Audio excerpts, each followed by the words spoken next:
My name's Ethan Braid.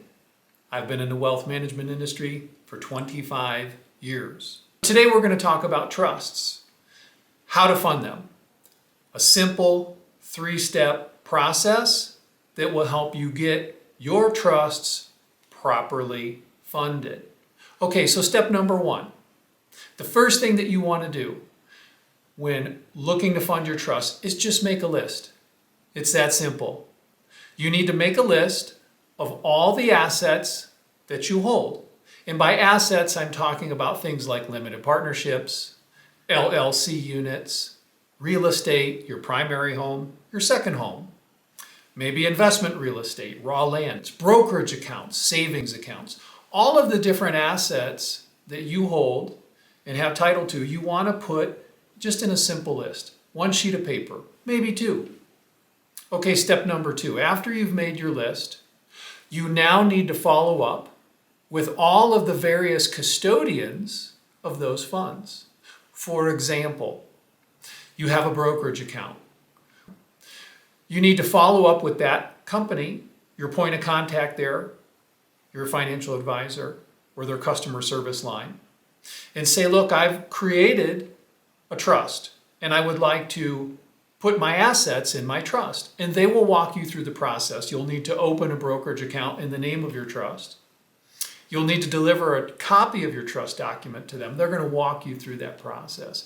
If you have limited partnership investments for real estate, for example, ubiquitous these days, right? Everybody's got a multifamily deal somewhere. So you need to go to your general partner and ask them, how do I get my partnership investment, my partnership interest into a trust? And you're going to need an assignment of interest form. They'll have it, and they will walk you through the process of how you get your limited partnership interest investment into the name of your trust. LLCs, same thing. In this, you're probably going to need to go to your attorney, a little bit more involved. You may need to review your operating agreement and things like that. But all you need to do is go to the various custodians of your funds and then determine the proper steps. What is the process? Because they're not all the same. For instance, with your real estate, you're going to go to your county, okay? And you're going to do it with your county. Again, some of these you may need legal help with. Most, really, maybe all, you won't. This is just an administrative project. So step number 3 in this simple 3-step process, after you've made your list, after you've contacted the various custodians of your funds and figured out the process, is now to just execute. This is just an administrative job. That's all it is. So you need to go through all of the various assets and start crossing them off. Okay, we've gone to our brokerage company and we've figured out how to open a brokerage account. We've delivered a copy of the trust, whatever requirements they have. And now we have our assets in the trust. We can verify that, check it off. We've gone to the county.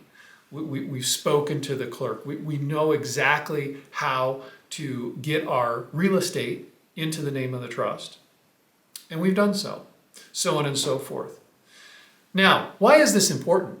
It's important because if you have a trust and you have assets that are not in the trust, but in your name, when you die, they're going to go through probate.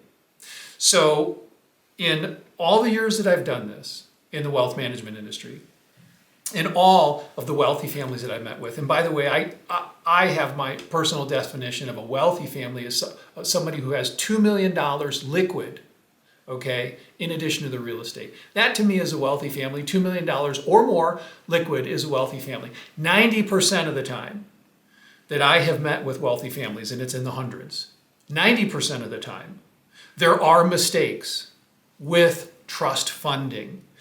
Often the family has met with an excellent estate planning lawyer, and that lawyer listened to the family, and that lawyer developed an outstanding estate plan. And the trust will do exactly what the family wants. There's just one problem. The trusts don't get funded. and or some assets that should have been funded in the trust are not funded. So what happens?